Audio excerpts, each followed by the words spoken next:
درود و سلام اللہ پاک کی بارگاہ پہ پیش ہوتا رہا، جس مقصد کے لیے اس محفل کو منعقد کروایا الحمدللہ پائے تکمیل تک پہنچ گئی۔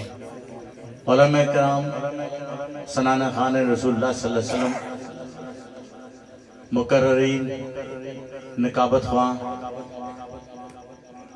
یہ معصوم ننھے منھے بچے، ہماری مائیں بہنیں بیٹیاں، اس پنڈال میں موجود نوجوان بزرگ، صحت مند توانا اور کوئی بیمار بھی ہو سکتا ہے، بالخصوص ساؤنڈ سسٹم کو چلانے والے ہمارا صاحبزادہ وہ دیگر سب یہاں اکٹھے تشریف فرما ہیں۔ میں انتہائی ممنون و مشکور ہوں محترم جناب میاں عامر صاحب، جو اپنے علاقے کے چیئرمین بھی ہیں، نمبردار بھی ہیں، ان کے ساتھ آئے ہوئے رفقا، اور بالخصوص ایک خصوصی ادارے کے ہمارے جناب محسن صاحب بھی تشریف فرمائے ساتھ میں۔ سلسلہ چشتیہ، قادریہ، نقشبندیہ، مجددیہ، مختومیہ کہ میرے وارث، میرے صاحبزادہ سید وجاہت علی شاہ صاحب گیلانی بھی تشریف فرمائے میرے ساتھ۔ اور آج جس مقصد کے لیے ہم یہاں آئے ہیں، دوران محفل آخر میں جو جذب و کیفیت، جو مستی کا عالم داتا صاحب کے بھیجے ہوئے ایک شعر نے یہاں آپ کے سامنے پیش کیا، اور میں نے پوری نعت بھی نہ سنی، کیونکہ میرے مرشد فرماتے تھے بھرے میلے میں میلے کو چھوڑنا اچھا ہوتا ہے۔ میلہ سج گیا، محفل لگ گئی، اور اسی کیفیت میں جو دستار ہوتی ہے مشائخ کی، اہل طریقت کی، وہ صاحبزادہ محمد علی ہارونی برکاتہم قدسیہ کو بنائی گئی، تو آج اسی موضوع پہ بات ہوگی، توحید پر بات ہوگی، للہیت پر بات ہوگی، رب کی ربوبیت پہ بات ہوگی، انبیاء پہ بات ہوگی، خاتم النبیین پہ بات ہوتی ہوئی میں کوشش کروں گا سمندر کو کوزے میں بند کروں گا، کوشش کروں گا کہ جو وقت آپ نے اس محفل کے لیے اللہ کی بارگاہ میں، اللہ کی پنچایت میں، اس پنڈال میں، اس پارلیمنٹ میں گزارا ہے، اس کا اختتام بھی ویسا ہی ہوگا انشاءاللہ تعالی۔ یہ فضیلت کی دستار کیا ہے؟ میرے آقا صلی اللہ علیہ وسلم کے بعد اصحاب رسول اور آل رسول، پنجتن پاک اس گھرانے نے، اور ان کے بعد 11 اماموں نے، 12ویں امام کی آمد ہے، جو نظریہ پیش کیا، اپنا سفر مکہ سے شروع کیا، مدینہ سے شروع ہو کر کربلا، اور کربلا سے شروع ہو کر ہند و سندھ، مغرب و مشرق، شمال و جنوب، اس نظریات کو لے کر آگے بڑھ کر یہاں تک چلتے رہے کہ ہمارے اولیاء اللہ نے، آل رسول نے پاک پتن میں اپنے جھنڈے گاڑ دیے۔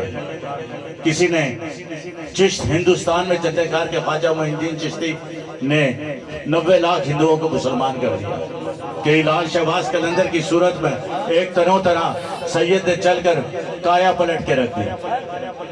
اسپین، اندلس، براکس، یمن، لبنان، بغداد، آل رسول کے ایک فرد سے نکلی ہوئی، امام زین العابدین سے نکلی ہوئی اس ایسی تحریک نے کہ پورے دنیا کی کایا پلٹ کے رکھ دی، کہ آج لاکھوں کروڑوں اللہ کے رسول کی آل و اصحاب سے پیار کرنے والے ہر خطے میں موجود ہیں۔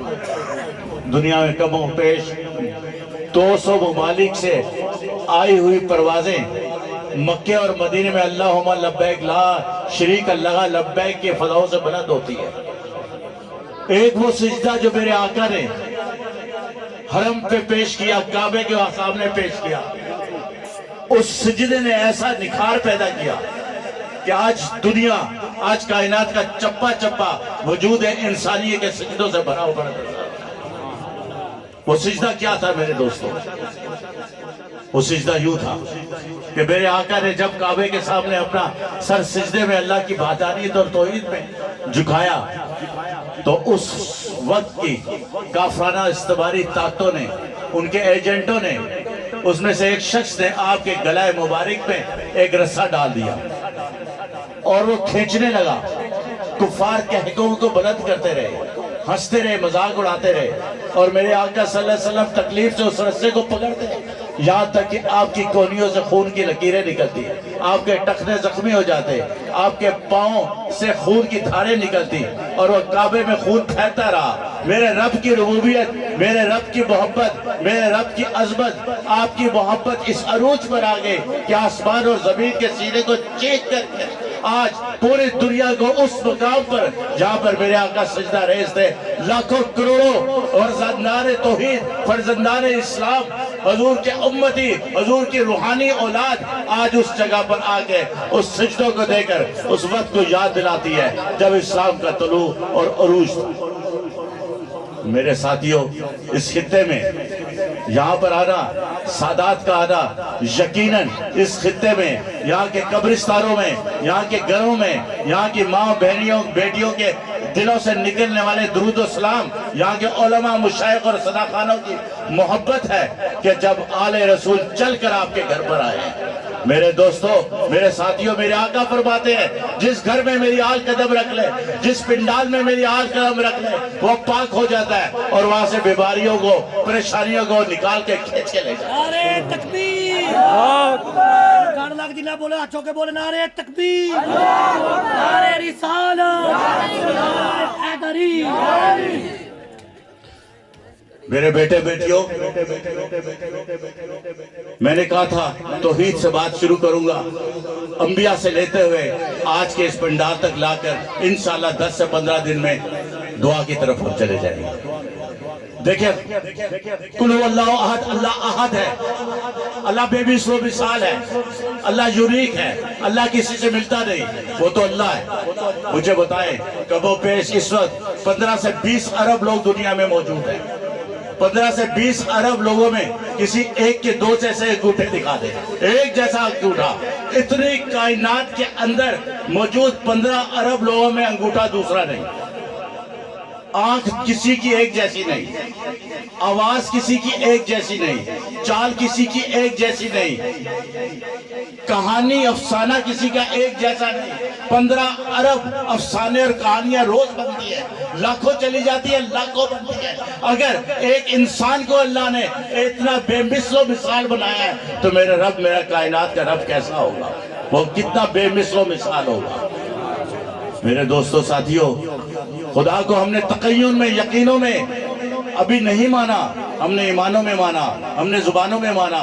جس دن آپ سب میں سے کوئی ایک بچہ جس کو یہ یقین ہو گیا کہ میرا رب موجود ہے تو دوستو خدا کا نظام کل کائنات میں قائم ہو کے رہے گا انشاءاللہ تعالی۔ آپ اس علاقے کو معمولی علاقہ نہ سمجھیں، لاہور سے بھلاہور کی ترتیب داتا علی اجویری، آپ کا مقام بہت بلند ہے۔ 940 سال تقریباً کم و بیش آپ کا لنگر بند نہیں ہوا۔